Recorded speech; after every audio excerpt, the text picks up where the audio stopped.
Hey guys, it's Doa. You may think to yourself, hey, Doa's too nice to be on Thorin's channel. Why is he there? And you're right. He's locked me in his closet, and I'm being forced to record this. Help? Right, I'm here for another episode of Reflections, and my guest for this one is going to be Mr. X, who is a veteran FPS commentator. And as people will find out, I'm actually pretty sure in each of the games you're in, the people will be like, he did other games as well. Because, like, you know how it is, all the esports games are sort of siloed. So it's always a bit weird. Like, I actually did a similar interview recently with Wolf, who's also had like an insane one where, you know, he goes from like Heroes of the Storm to like League of Legends. He was doing StarCraft, and it's all over the place. So you've had a pretty wild career, mate. Yeah, and it's actually kind of sad that like all the shooters are like siloed, right? Because there's so many like players, you know, I'm sure who play like CS and other games who like started off in CoD 2 or CoD 4 or something like that, right? And you have these like crossovers. But yeah, like it feels like as esports has gone on, we've become more siloed. So there's like, it's funny, I obviously cast, but like a lot of people still like, they shout like lines at me from when I used to coach like Call of Duty or right. I felt old one time at a COD LAN where there was a player who said he used to watch me play. I was like, wow, that's like scary. But yeah, no, it's cool to have seen everything kind of go from where it was to now.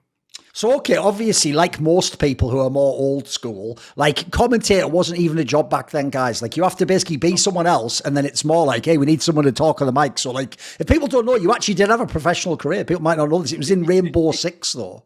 Yeah, I played Rainbow Six on the MLG Pro Circuit. Like this is. By the way, I am the esports historian, Mr. X. I wasn't even aware they did Rainbow Six on MLG. I thought that was just like Halo and COD. I didn't know they did Rainbow Six, mate. A lot of people aren't. So like, originally MLG was really built around like Halo, and yes, there were a lot of like other different kind of like tournaments online for games or whatnot. And the first two games they expanded outside of Halo were Gears of War and Rainbow Six. All right, and.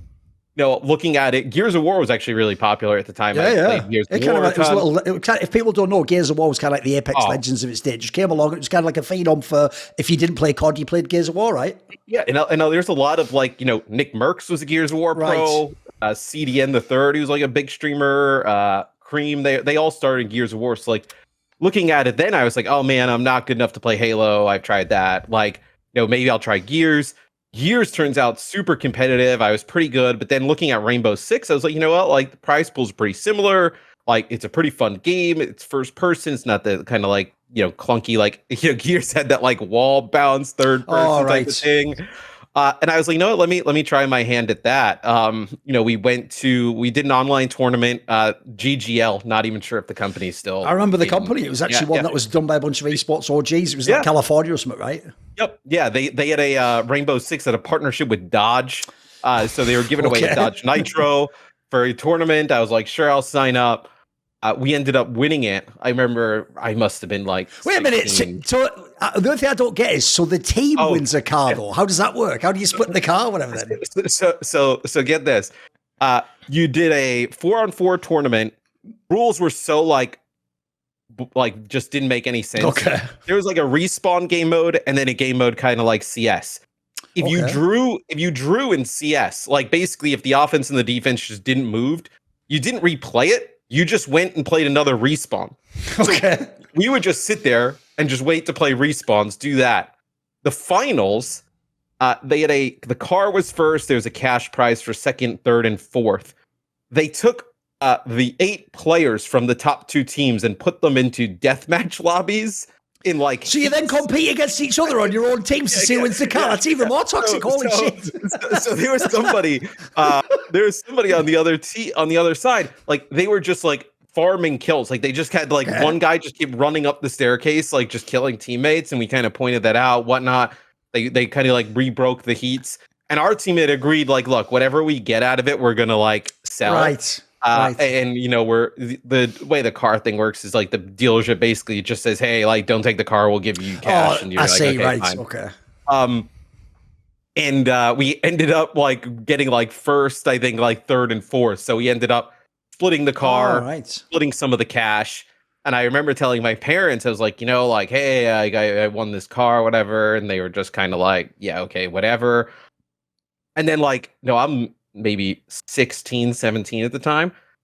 they're like, I get like a check in the mail from somebody they didn't even know for like $7,000, and then they were just kind of like, okay, explain to us what's going on. What are you doing?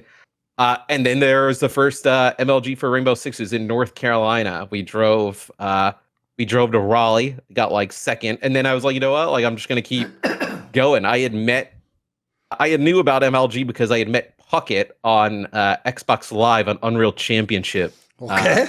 Like one of the first games. So like, yeah, I had known like Chris for a bit. Was he already famous at this point in time from like the Halo stuff or whatever? He was pretty Right, famous. okay. Yeah, they were like, you know, that was when they had the Halo show on USA. Like it was like they had a little kind of like behind the scenes follow that crowd, and you know, from there on out, I just kind of like went to all these events. Like, you know, MLG started to expand to Call of Duty. They started to do like Shadowrun.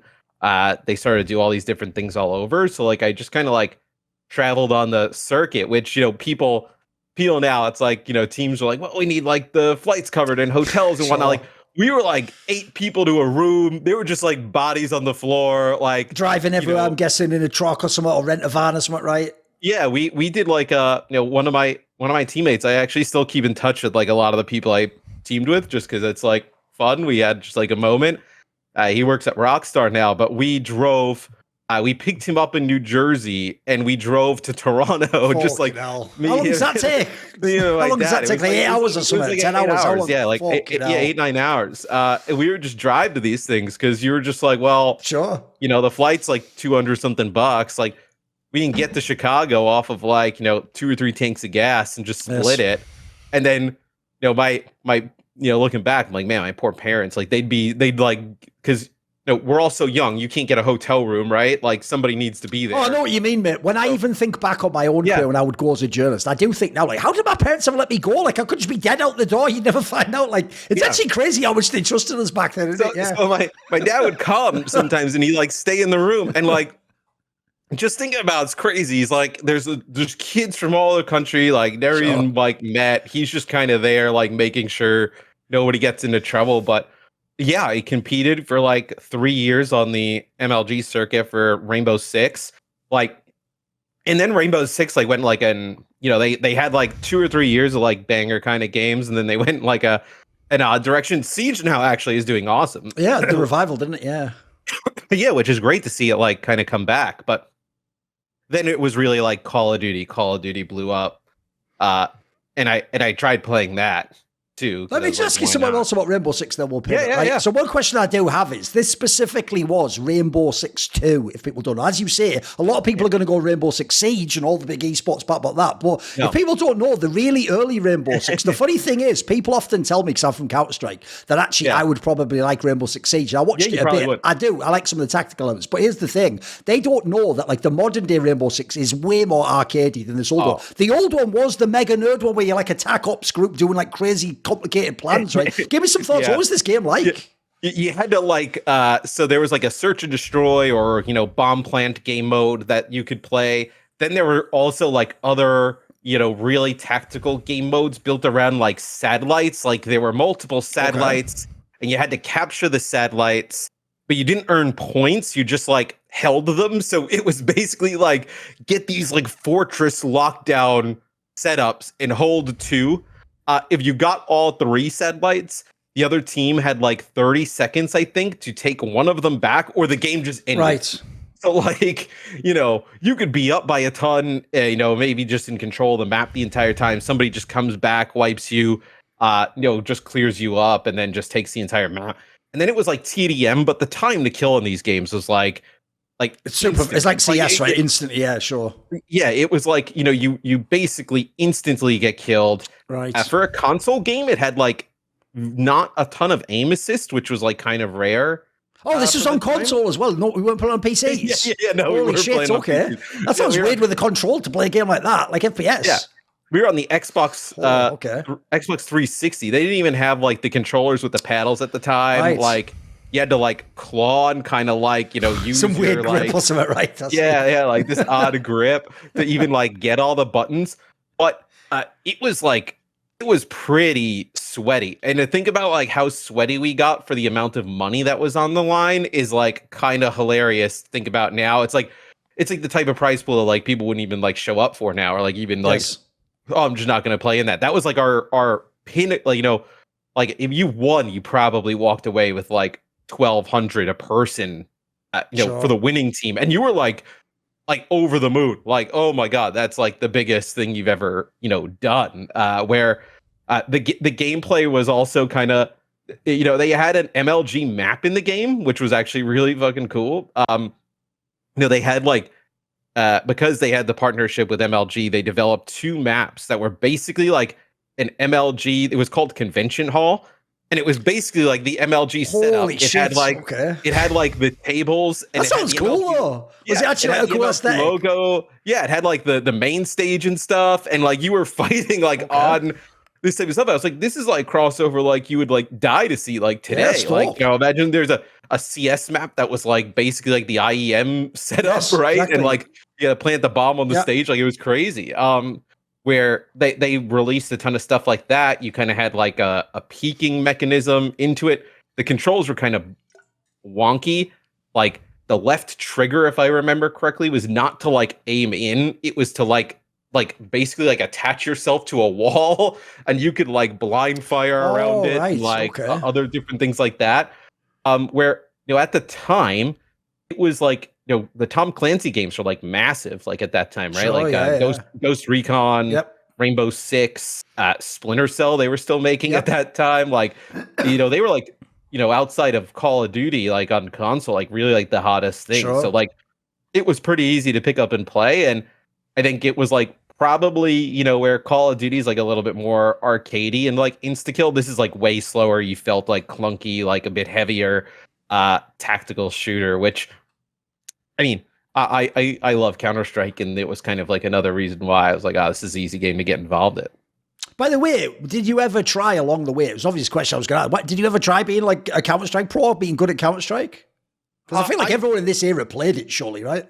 Yeah, I mean, I played a bit of it, but it was like keyboard and mouse was so foreign to me at that time. Okay. Like, you know, I had grown up on console.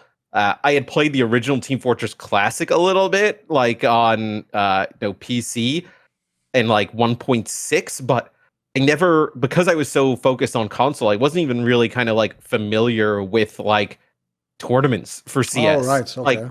Like, you know, at that time it was like difficult to get any type of, you know, I was trying to think about like, where was this stuff even streamed? I think it was like, you remember Owned TV, right? It was like, or Pwned or whatever it was called. Like, you couldn't really, and in the early days of Counter-Strike, it wasn't even streamed. You had to be in the game client, basically. Yeah, you couldn't even really like find this stuff. So it was, you know, MLG and like kind of that whole experience, especially because it was so North American focused, was like the easiest thing to get involved with. Right. By the way, is there some sort of a gap? Because I noticed when you become a commentator in CoD, we're talking years later, and when you were the pro in Rainbow Six before, in the middle, you're playing and coaching, presumably? Yeah, so there's a gap where I just didn't do anything with esports. I was in school. I was working for you know, my aunt and uncle. They like owned a truck, so I was working on a truck. I would do like stuff. Yeah, we would. Did you think esports was done at that point? It was just a phase in your life and you moved on? Were you already past it, do you think? Yeah, kind of a little bit. I was like, you know, maybe like, oh, that was cool. Like, eventually it became a point where it was like, the money you win, like, you know, eventually you don't want to stay in a room with like 10 other people and you don't want to like drive. And it was like, there were no sponsors really at the time for teams. So it was like, okay, if I'm going to pay $1,200 to go, like, you know, I got a thing, I'm going to make at least $1,200 back. And then I was like, you know, it's like, maybe I just take the winnings I won, go do something else. So I was working on a truck. My aunt and uncle owned like a Boar's Head. It's like a meat company. Like they owned like a truck. So I would work like basically like 2 to 3 a.m. till like noons, like through the nights, and I would go to school. And then this is probably one of the most random things I ever done.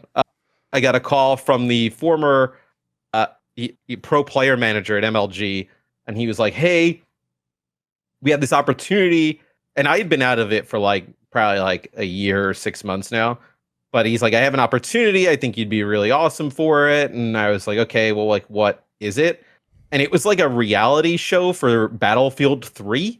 Okay. And I was like, okay, so like, what do I have to do? They're like, well, it's like a competition. You'll have to go to LA. And like, it's like, all right, like, you know, fine, like whatever, I'll go. So it was called The Controller. It was done by GameSpot, and they flew people like it was like me, T Squared. Oh like shit! Okay, he was a massive Halo guy. This sounds pretty big. Okay, Proofy, who's a Call of Duty player. Miss Violence. Miss Violence another was on the show. Person. Yeah, sure. Another streamer. So they flew us to LA, and the premise, and then like the cast, like the non-gamers were like people from like the Real World reality show. Okay. Yeah. So this sounds like the weirdest crossover of all time, but okay. It was. So the premise of the reality show was that like they wanted to have us look like we couldn't do anything physical. So like we were the ones who did the physical challenges, and then we had to like coach and guide the like real world road rules celebrities into how to play. And Bravo, who's like a Halo caster, he was another one of the people who was on the show.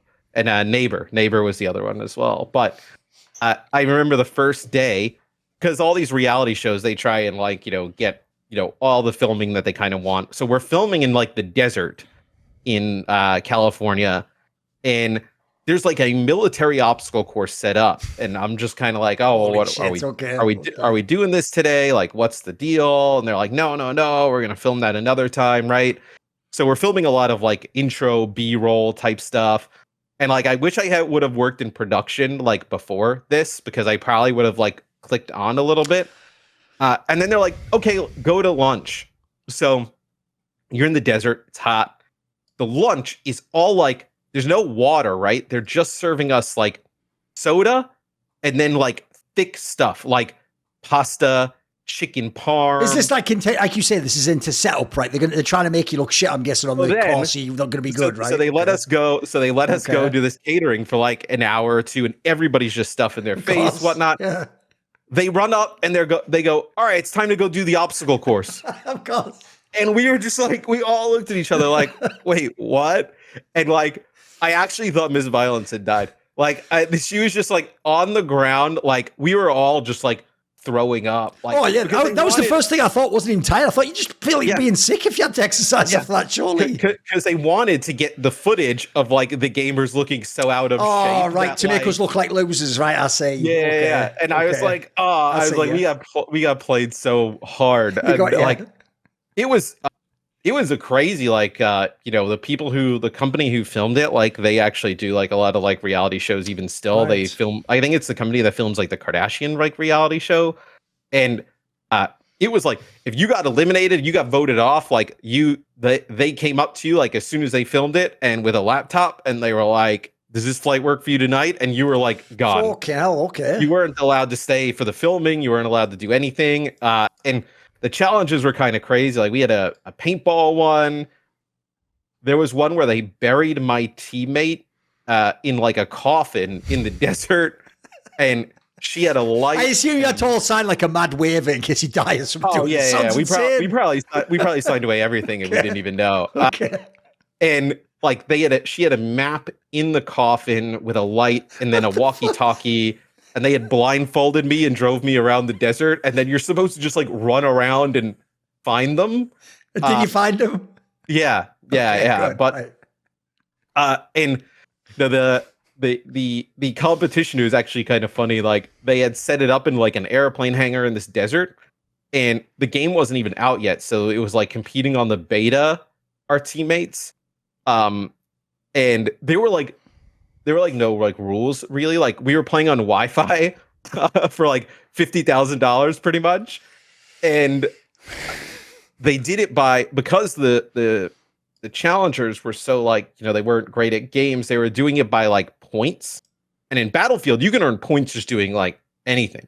So like, I'd have to get by some of the early challenges, I had my teammate select the LMG and just shoot down trees. Like, if you just destroyed stuff, you got points. Okay. So like, the gameplay footage was just hilarious. But I think Miss Violence. So I figured out I didn't figure out early enough, because I figured out that T Squared and Miss Violence were working together.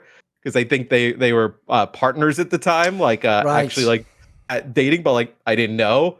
And because I remember there was one time where like T Squared was like, dude, we should like partner up and like vote people out. And I was like, yeah, that sounds kind of cool. And then like, Neighbor was like, oh, Miss Violence asked if I wanted to partner. I was like, wait, this seems like super weird. Oh, so it's on some Survivor shit with this like cliques versus cliques. Fucking hell, okay.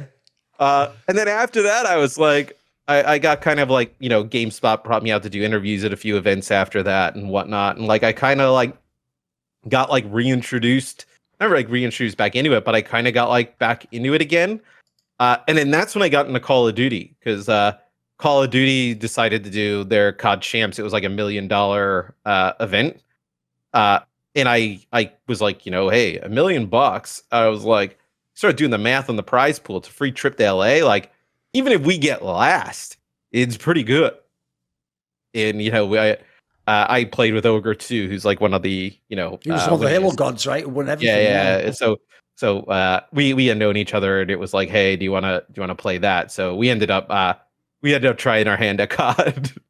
By the way, one thing people should obviously be able to sense and infer from the interview so far is, even though some of these names became huge and were like in all media, if you actually were in the sort of niche circle, everyone knew everyone. Like the joke is we're talking about like 50 people and everyone knows everyone, right? Or 100 people or something.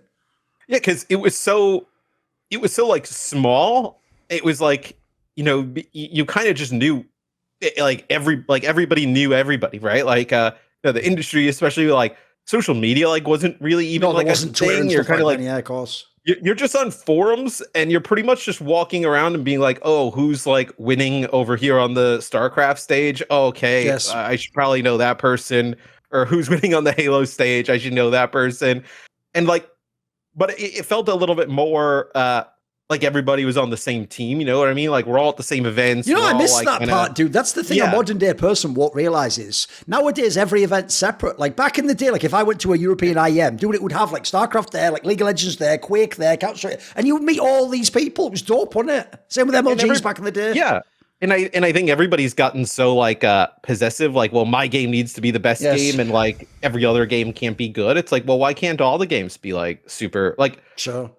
I always think like when people are like, they'll put down one esport to try and put over another, like we need every esport to do well. Like we don't just need like 2 esports to be like the best, right? Yes. We need all of them to grow and get better and get bigger, right? Like there's no, when I would go to those events, like I'm not into Smash, but like, hey, I would go sit and like fill out the Smash crowd and like watch a final or like go see StarCraft. Like I was terrible at it, didn't even really care to play it, but I was like, oh, this is cool. Like, because you felt a part of, instead of like you're a part of the CS community, right? Or you're a part of the Overwatch community, right? You were a part of like this pro community where all the games felt really intertwined at the time, which is something I definitely miss, I think.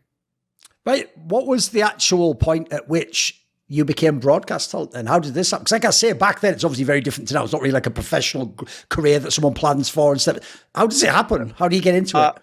You kind of stumble into it. So I had played, COD, obviously, was competing. I live in New York, and that's where the MLG headquarters were. Oh, sure. At that time, I was like, go to the city a ton. I knew some people or whatnot. And I remember Shibby, who was, MLG, I think he's at WME now. It was his birthday, and like we all went out, like him and Puckett were like, you should come by and try some like Halo stuff we're doing, whatever. And I was like, sure, yeah, I'll come by and chat over some Halo or whatnot. And I was like, oh, this is kind of cool. Like, and after I started coaching Call of Duty, it became clear that there was like a need for like analytical content in, like the Call of Duty space. There wasn't like a ton of that. So 1 year at Call of Duty Championships, they didn't allow coaches, which obviously became an issue because I was a coach. And they were like, hey, we have a casting slot. Do you want to do it? And I was like, yeah, sure. Why not?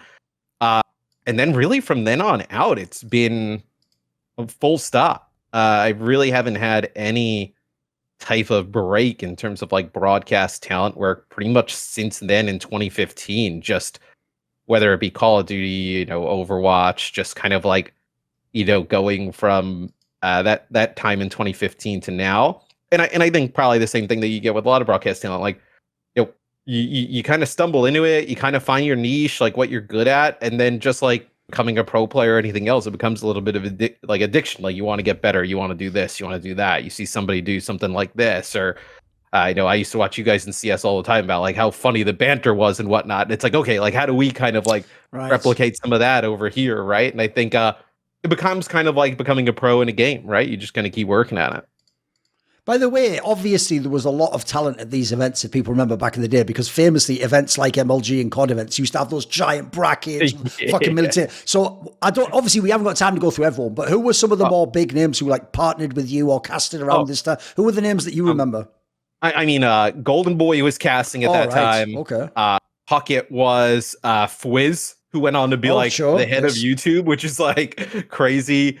Bryce, who's still, kind of UK like guy, around in the scene. Yeah, UK guy. Maven was just kind of like starting there. Right. And then after that, this is actually just kind of like crazy to even think about. Like we had an intern at MLG, who he had a background in like, broadcasting and whatnot. And I think one weekend it was like, Puckett or Benson or I, like we just couldn't really do the show. And he was like, oh, like I'll try like my hand on. I think he was like an intern making graphics at the time. And it was like Courage, JD, like who's obviously, he went on to cast Call of Duty. Like after that, we were like, holy shit, like this guy's like incredible. Like so he went on to cast with it where the one thing about Call of Duty that I find awesome is like a lot of those names I still listed are still all around, yeah, still somewhat associated with the scene, which is awesome to see. No, that was even something I was going to ask as well. The cool thing I noticed when I looked up the exact years you worked in COD is, look, I know obviously if you're a COD fan, understand, I know you think today's the golden age, it's only going to get bigger. Yeah. But if you actually look at the era you did, dude, this is like right in the golden era of all the OpTic teams and all the fucking EnvyUs teams, all the ones that everyone remembers were like the dynasties. You were doing them all, right? And there were years where like Call of Duty, like we had like 20 something events. Yes. Like the circuit was sick, MLG was doing it. UMG was doing lands in the States. Gfinity had just like started, right? And yeah, you kind of think now, but right, like look at how big of a start Nade Shot is, right? Like Nade Shot, Stump, Clayster, like these, at that time Twitch was like kind of so small. Like these were like household names, like Karma, like it's like that. That for me actually might be like kind of the golden age of Call. I think it is, right? In the sense of like. Yeah, like if you list off any names, you listed a bunch of the OpTic ones, JCap, Slasher, Nameless. They were all. This is when they all made their name and won the championships, right? They were all playing. Yes. They were all like Rambo Ray. Like I mean, everybody was like at kind of like the peak of their power, so to speak. And then like the OpTic machine was something I don't think any of us even really understood at the time. Like OpTic was so massive. I knew if I tweeted about OpTic, people yelled at me, but you didn't really kind of like understand how powerful the kind of like content streaming machine was. And like dude, I mean the amount of people I would show to these COD events, like still even rivals events like today, like the interest was so high and so awesome. And like I mean there's moments and times for all these games, right, where you get like, I mean look at like basketball, right? Like you come across this day where you have like a Jordan in the league and Barkley and Ewing and all these players, right? And you're kind of like, you're in that moment, but then after that, you're like, man, we had it like really good. We're like COD, like you kind of had that where you had TP, Nameless, Slasher, Clayster, JCap, Nade Shot, Scump, like Karma, Crimson. Like half of these players, if they play today, would be like they would be like the top players in the league, like in terms of like following and interest, right? Where you had probably 5 to 6 teams full of those players, which is like wild to even kind of say. The one thing I'm really happy for with the Call of Duty community is Call of Duty has done an incredible job of keeping those people involved in Call of Duty. It's amazing if people don't know how many, not only the casters, but players still play in the CDL. The amount of them that are still around is really impressive. Yeah. And they whether they moved into coaching, managing, GM, broadcast, whether they're Warzone streamers now, right? Like they've done. I think it's like really a difficult thing to where players retire and. Now you go to sporting events, right? And like they kind of pan the camera around of like, here's the Bernard King who used to play for the Knicks and he's like a legend, right? Yes. And it's like no, the games now seem like, okay, we have these players that are like 3 years, 4 years. They have these runs. They're kind of like legends, and then they just like disappear. I know what you mean. Like yeah. we just kind of like chuck them to the side. So Dude, what you're describing is even what I wish we had. If you have like a big COD event now, you should be like when he pans to the crowd and Scomp's there with all his rings on or something. That would be sick. That would be dope if that, wouldn't it? Yeah. Yeah, like you should, you know, whenever Faker retires or whatever, he should be at every League of Legends event that ever happens. Yes. You know, front row, he's always there. Like whether it's an interview, even just seeing him on the broadcast and like getting the applause, right? Sure. Like, because then it's also sets a bar for the younger players, right? Like, hey, you know, Scump is in the building, Nadeshot's in the building, you know, Jake, I need to kind of go to that, you know, next level or hit that next level where, like, I think that stuff's really important. And like, yeah, dude, looking back, like the COD days, like, I mean, like even the broadcast talents all have gone on to do like really, you know, incredible things in Call of Duty and out where, like, yeah, that scene has grown. I think it got a little bit of a bad rap because of like all the memes in the console at start. But you know, when I've looked across like all of esports, and even when I was doing Call of Duty, it was like, man, even if 1% of people who play Call of Duty were interested in Call of Duty esports, it'd be the biggest esport on the planet. Yes. Like, you know, and like, hey, we just need 1% of people to care, and like you have all these big streamers and whatnot involved. Where, for me, it was always super fun to be involved in COD.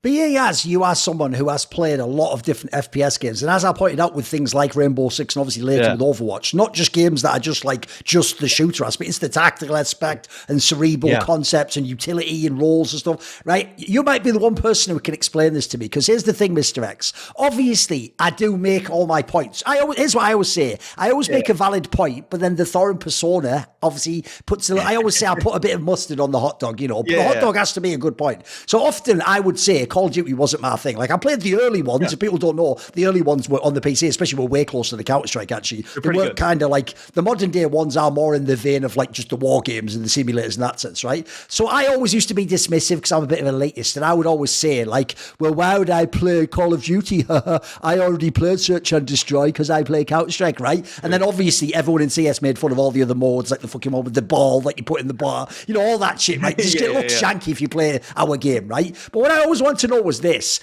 I've seen this scene, and I did watch like documentaries about the biggest players, and obviously they were mega consistent. They were really good, right? So the problem is this: Counter-Strike players think, Mr. X, that because of the console aspect and the aim assist, that like, oh, it's not even skillful, it's just like a noob game or something, and they think it's like a bad version of Counter-Strike. You don't have like the economy in the same way. You just get small with the gun or whatever. Explain, what is the thrill of COD when it's at its best? What is good about it? Where do you see the skill? What's hard about it? So what I think is difficult about Call of Duty is like achieving the consistency, like how you kind of mentioned, like, you know, you look at some of these players and they've been so good over so long, like that is a, you know, handful, minuscule amount of players. The time to kill is so fast that like if your reaction time and the amount of decisions you have to make and positioning in Call of Duty is so important, because if you even move a little bit this way and you're in the wrong spot, you're spawning your teammate in the middle of nowhere, and you're dead, and you're also now spawning in the middle of nowhere. So a lot of it. Is it a bit like in Quake? If people don't know, where you die decides where you spawn next. So sort of there's a process of elimination concept, right? Yeah, is it similar in COD? Yeah, the spawns are like kind of tied to the objectives, and then where you are located in terms of the objectives. So if you're in a bad spot and you die, you spawn your teammates like on the other side of the map, and now you have no chance, right? So a lot of it is kind of like decisions like making second by second. And I think like the controller aim assist element is something that I think like has kind of gone away as time has gone on. Like, was that overblown? Because here's the problem: when they say aim assist, like, I think people think it's like, they think it's like an aimbot, basically. I'm going to guess it's just like, the concept I often give is, you know, in certain apps on computers, like tech programs, they'll make something where if you're trying to draw a line, it'll snap it to a straight line. It's more like that, right? It's like if you get close, it sort of snaps on or something, right? Yeah, or it just slows down. So like if I cross over somebody, it slows down a little bit. And then as soon as I move outside of that box, your sensitivity is like back kind of like on normal. But if you're a better aimer than me, you're still going to wreck me even if I have aim assist. Right, okay. Yeah, it's not like, you know, if you jumped into a lobby with somebody and, you know, they had like controller and aim assist or whatnot, like you'd go 50-50 with, you know, a top player. Like they're still going to just kind of dominate. And the one thing I'll say about Call of Duty is that, like, when you kind of get in a rhythm of, like, you're thinking but you're not thinking is probably the best way I can kind of explain it. Is like you're in such a rhythm of a flow of, like, get a kill here, immediately turn there, know they're all spawning from there, lining up 3 or 4 players there. Now I have, like, an airplane to come in and bomb them. You start to get in this, like, flow, momentum or whatever. Yeah, sure. Yeah, and, like, momentum that, like, snowballs, like, you know, obviously League of Legends extremely snowballs, but you can start to snowball like that in, like, a shooter, and that is the thing that everybody kind of always searches for. And that's how you have these games where, you know, it's like Crim6 going on this, like, you know, 15 kill spree in a pro match, right? And calling in, like, helicopters and, like, you know, raining down missiles on, like, OpTic and things like that. And, like, you get addicted to those moments because, like, in Call of Duty, you know, a good spawn for you guys and a bad spawn for them, and, you know, 1 or 2 fights go your way, and you're kind of, like, right in it. And that's, I think, kind of like the gameplay hook there, where, you know, once you kind of get in that flow, it's really difficult to kind of, you know, move you off of it. So, like, somebody like Scump was so good, right? Like, kind of able to just use a submachine gun and kill people at range and just do things that, like, not a lot of other players could do. And once you hit that flow, I mean, it's difficult to stop. Oh, that reminds me as well. Another thing, if someone's from a different FPS game, is obviously in other, like in Counter-Strike, famously, we basically do, like, if you have the money in the game, you basically use 3 guns. Like, you use the M4 for your CT, use an AK for your T, or use an AWP, right? You know, those ideally what you can do. But I also heard throughout the different eras, the other thing about CoD is, obviously, people were, like, specialists with the different weapons, right? And so some of them, like essentially the weapon almost gives you your role, as it were, because of the strengths of the weapon, right? Yeah, pretty much. Like, you know, you have, like, your anchor players who, like, play further in the back. Like, they would use, like, an assault rifle, right? Like, then you have, like, players who are more objective, push out focus with, like, submachine guns. And, like, you know, Call of Duty, like, they obviously had, like, the perk system where, you know, you could search and destroy, right? Your guy has a sniper rifle and a submachine gun, and all of a sudden now you're kind of, like, you know, looking at range and different types. But no, really, it was mostly, like, that anchor position. Like, those are the people where it was like, okay, if this person dies, we lose control of, like, that spawn point. And they were also the people who were, like, really important of, like, okay, I'm going to, you know, give up this position, rotate really early. And if I win that one fight, I give my team, you know, the better, you know, spawn advantage moving into this. So, like, those people would get, you know, 17, 20 kills. But, like, you know, 3 or 4 of those kills probably decide the course of the entire match, right? You kind of have these kills that are, like, so impactful that, you know, 2 or 3 kills gives you, like, 60 seconds on an objective, scores up to 250. Like, that's a really impactful amounts of kills there. And then you have people like, you know, with the SMG and people like, you know, Scumper, Crim6 or TP who could just, like, use all the weapons. And it was okay, I'm going to run into the hill, get a kill with an SMG, pick up this guy's assault rifle, shoot 2 people in the back, like, and just make these, like, crazy highlight plays. The thing with Call of Duty is always, like, funny is, like, the balance is always interesting, I would say, each year, where typically assault rifles dominate the start of the game because they want to make sure that, like, you know, that people don't open the game day one, grab a submachine gun, and they're just, like, shooting, you know, a thousand feet away. And then typically as the year goes on, like, submachine guns get buffed, they become stronger, you know, things kind of, you know, trend that way. Well, we've also, you know, Call of Duty, where different to Counter-Strike, like, we've always had, like, a rotation of game modes. You were kind of joking before, like, we had a game mode called Uplink where there was, like, a ball in the middle, and then each team had a goal, and you could throw the ball in for 1 point, or, like, run the ball and jump, because it was advanced warfare. So, like, everybody had, like, these, like, exo suits attached to them. And if you jumped into the goal, you got 2 points. If you threw it into the goal, you got 1. So it was kind of like their take on, like, kind of like basketball in a way. Sure. By the way, as much as it sounded silly then, to be fair, Rocket League and that sort of concept, like, it's trying to do something similar. We all accept that now, right? I know too. Yeah. Now it's like, hey, that's pretty cool. Yes. And you know, there was that. We had, like, search and destroy, which is always a staple. Sometimes we'd have capture the flag. Sometimes we'd have domination. Then we got Hardpoint, which was like kind of like King of the Hill, which that's like a staple game mode. Yes. 1 year we had a game mode called Blitz. I don't think it's ever returned in any Call of Duty. I think it just disappeared, where it was essentially like, it was kind of like capture the flag inverse, but with no flags, and your body was kind of like the flag. So I would have to run into your base and jump through a portal, and that was like 1 point. And I see. So you cap with your own body instead of a flag. Yeah. I see what you mean, right? And there was like no cooldown, so you'd get like, 1 or 2 players to just basically like lock down the other team's spawn point, and the other 2 players are basically just running from your portal to their portal, just trying to just run in as many times as possible. They've kind of standardized it now, which is good, I think, for competition. Some of those game modes were crazy though. 1 year we had dynamic maps where like the map could change. I think we had to disable it.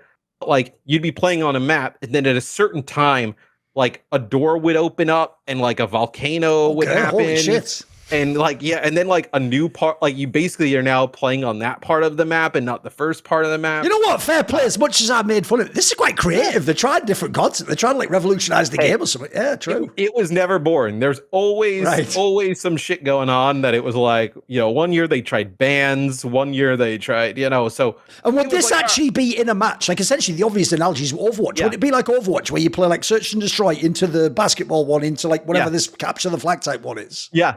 And each year, maybe, there was like a new tie into a game where like the perks were different, the movement mechanics were different, which was kind of fun because like the bones of the game are still the same, but there's like, hey, here's a new, graphics for the year, right? That's going to change how we're going to play.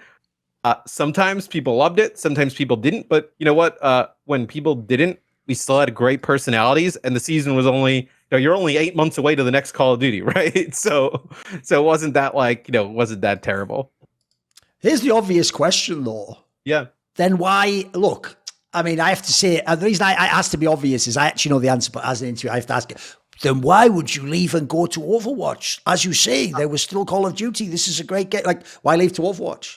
So before Overwatch League even happened, I think everybody is always looking for like, what's that next thing for shooters, or what's going to push shooters over the line? Like, Battle Royale, obviously a huge change. Sure. I think we're actually probably in a little bit of a waiting period now of like, what's the new innovation for shooters as a genre? But I remember being at the MLG office and just showing Puckett. I was like, man, this game looks like it could be something. Like, look at these characters. Like, it's like a shooter, but there's like abilities and characters, like kind of like a like a MOBA. And at that time, there were a few other games trying to do it. Like 2K had a game called Battleborn, which was like trying to do the same thing as Overwatch was. But I was like a huge Warcraft fan, so I was like, oh man, Blizzard making a shooter, like it's going to be quality, right? And then when it launched, I was like, man, this is. I mean, I think everybody had the feeling when Overwatch launched of like, okay, this feels way different than any other game. Like, there's not another game you can really kind of compare it to. Like, maybe in kind of like the Quake sense, like it had kind of like some of the, things of like Quake and TF2 kind of like mixed together. There was some kind of like familiarity with like Call of Duty with some of like the heroes and whatnot. And I was like, dude, this game would be probably pretty sweet to be an analyst on. Call of Duty, you kind of have, like there is analysis, and then I think they're like, you kind of hit a point, right, where it's like, okay, like, this is like the furthest you can kind of push it, right? Sometimes I think people have a tendency to like overanalyze when they're doing things, right? Where like, you'll watch a play and it's like, well, that's not a scripted play. These guys are just players, right? They're just making decisions in the game, right? Oh, the joke is on the desk, you do a thing of like, oh, and obviously they understood in 3 seconds. But if you ask the pro, he'll just go, oh, actually, I didn't know that. I just accidentally clicked that. Yeah, exactly. Or it's like, the coach never told them to do this thing, right? Yes. It's just like players, like it's pro players who are like playing thousands of hours of this game, decided with what's going on in the game to make a decision, right? And like, sometimes I think we have a tendency to like overcomplicate things where like, I think we should just appreciate the skill and the decision making of the players, as it is. And I was like, man, Overwatch feels like it has the ability to do that. And then like kind of you started to hear about like esports plans and whatnot, and like, you know, all of these like, you know, casters and personalities I saw getting involved were like, you know, the biggest in all of their games. It was like people you aspire to get to know and work with, right? It's people, you know, when we're sitting around with Call of Duty and we're like, man, you know, look at like all the CS guys, like, you know, you and Anders and, you know, Moses and like all these people like man, like, you know, they're getting involved. You have people like, you know, Monty and Doa who are like massive in League of Legends. And it was like, man, it'd be cool to like, you know, get involved in something like that. I didn't know that. I mean, obviously Activision and Blizzard were, you know, together at that time, but I didn't know that like people on the Overwatch team watched the Call of Duty League. So like they kind of like had some knowledge of me. And then I was working at ESL at the time, and ESL was doing some stuff with Overwatch. I was like, me and Maven were scheduled to do an Overwatch show, and then like he was like, I think it got rescheduled and we just couldn't like sort it out and do it. But I remember we were talking with like Slasher and some other people trying to get like knowledge on like the scene and whatnot. And then like the Turner show kind of happened. And I have a question. I'm actually surprised you said you worked at ASL, because you didn't get to do that first Gamescom one, the one where famous it was like the EnvyUs team. Yeah. Why weren't you on that event? You just didn't get picked up? I think we were probably doing something with Call of Duty because ESL had the rights to Call of Duty for like a year. So I see. They white labeled it or something, right? Okay. Yeah, it was like the Call of Duty World League. So we had moved out to LA to do that, which is just kind of hilarious because we moved out to California to work at ESL, and then like halfway through the year, Activision bought MLG, so like we just went right back the next year. Okay. Yeah, Overwatch, like at that time I was like watching some of the events. I was like, man, like, you know, this game, like playing the game, you could feel it was like, okay, this is like a hit of a game. And then watching it, you were like, okay, there's just genuine excitement around this game. And then getting to work it, like, was interesting. I think a lot of people are kind of like, it's a bit daunting because of the speed and like the craziness of it. As far as I know, at the beginning, almost everyone thought they were doing it wrong because essentially no one had mastered like what do you follow, what's the narrative and stuff, right? Nobody had any. You know, it was kind of like the blind leading the blind, right? Like we were all just kind of like, oh, that sounded pretty good, or like, oh, maybe that's like the way to do it, right. Or like, I remember we used to talk like it's the right way to go about it, like a fighting game, or you know, other types of things, and like, for me, the speed actually was like not bad because Call of Duty was super fast. Yes. Like Call of Duty was basically the same speed, but instantly killing the other person. So like this kind of felt like reasonable. I think it was just kind of figuring out like, you know, what the fan base actually wanted. Because sometimes, you know, you obviously you're casting to, you know, put on a great show, but you're also casting like entertain fans, and like the fans for Overwatch are like very. Like some are like they want like really like deep analysis, and then most of them are just like happy there's Overwatch, right? So you're trying to like find the balance of like how do you entertain or give enough to that top level without like speaking so far above the I'm just happy to like, you know, be involved with the Overwatch community and whatnot, that you just don't tune those people out. And then, you know, E-League, that first show, it was like, man, we're going to be on TV. I was like, this is wild. You know, you guys had done the CS show for a while, but you know, we went from basically like, you know, Twitch ESL shows and, you know, MLG shows straight on to Turner, which was interesting. By the way, as you alluded to, the problem I always think with Overwatch is the success of the Overwatch League as a brand, and the fact that it sort of like got rid of the third-party circuit makes people forget. There was like 2 years, guys, where we had all these lands like ESL, MLG, fucking, there was obviously the Apex ones in Korea. You were doing all these Western ones, right? You were going to like DreamHacks and MLGs and stuff, right? Yeah, I had done there was an MLG event that I casted CoD and Overwatch at the same event. I would cast the Overwatch. I'd cast like Overwatch basically in the mornings, and then I would go and cast CoD like later in the day. But yeah, that's one thing that like I think even, you know, Overwatch League was so massive at the start.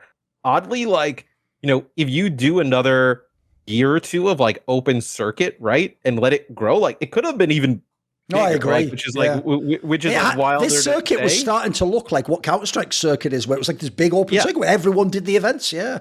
You had like the best teams in Korea would play, but then also like some of the best teams from Europe would go there, right? And there were teams from Korea and whatnot coming to like Europe and NA, and it was like like another like year or two, like you would have had like it would have looked exactly like CS probably. Yeah, I think so. Which then if you just kind of have like maybe you kind of keep that circuit, but then have one league that kind of like okay, this is the championship league of the year or something like that, right? Yes. You kind of layer that on top. Like, that could have been, I think that's like the one thing where you look back and you're like, okay, if they would just give, Overwatch 1, another 9-12 months of like an open kind of ecosystem, like Overwatch League could have been even bigger than when it launched, which is crazy to say because it was pretty big when it launched. I mean, as far as I know, the silly thing is, it might have even been in your contract. I know in Monty's contract, it even had a thing where he's told this publicly, where it basically said that he could work third-party events that weren't like the Blizzard, like Overwatch League,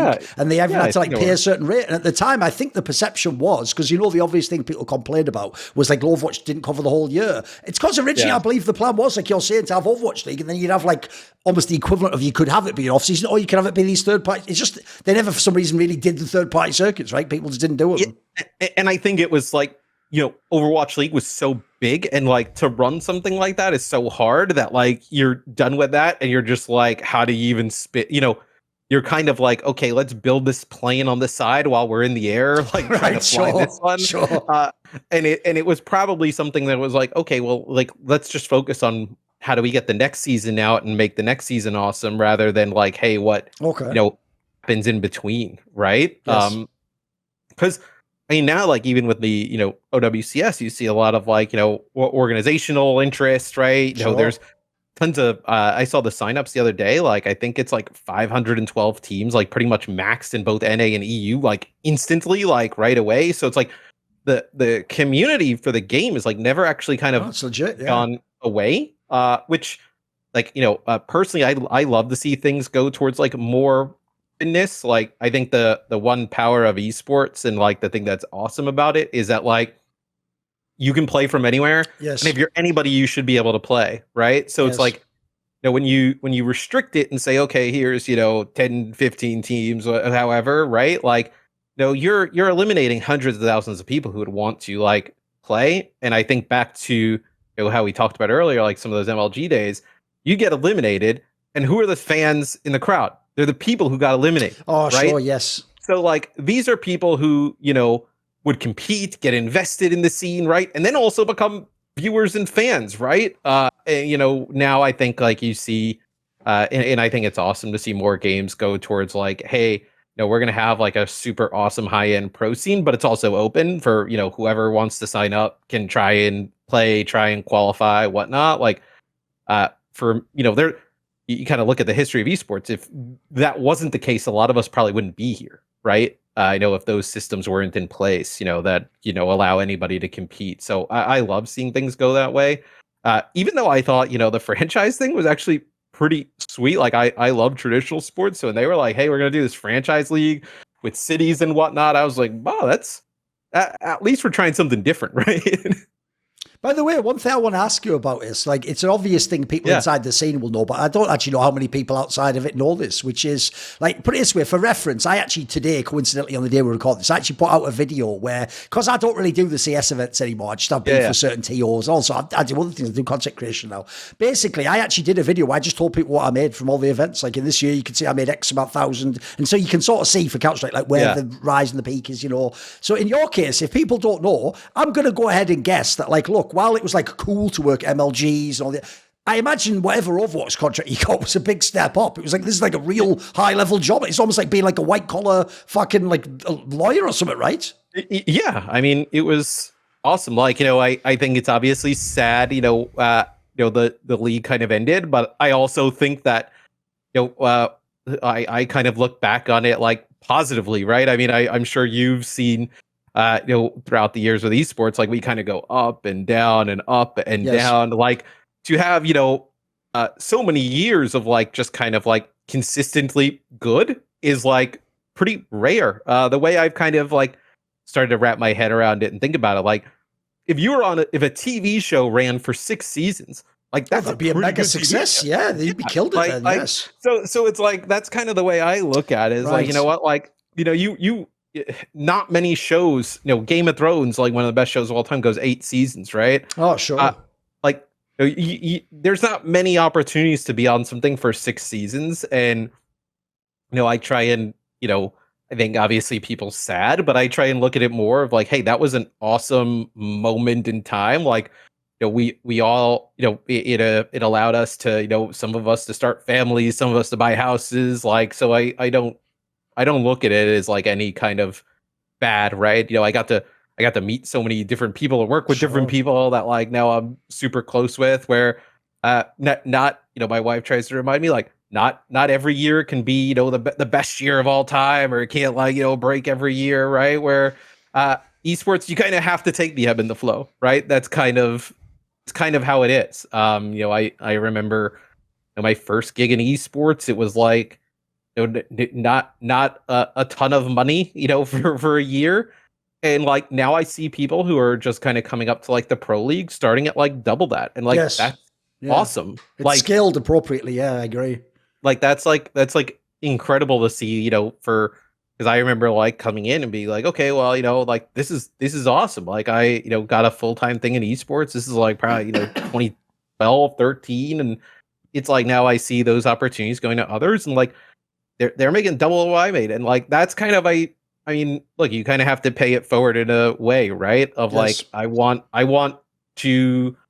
this thing to be sustainable and awesome so that more people can, you know, do what we've done, right? And be a part of it and work in something that like you genuinely love and care about. Like, look, I don't think any of us are going to get filthy rich off of esports, and like that's so like I don't, you know, I want to watch basketball, I want to hang out at home, and like I want to work, right? Like I don't think any of us need to be like, you know, driving around in Lambos doing crazy stuff. Where I think maybe for a little bit, I think we kind of like, you know, like lost the plot of like we need to go do these like massive, you know, massive things and do all this stuff, and like ultimately, like, you know, if the fans are happy and the players are having a great time, like that's really what matters, right?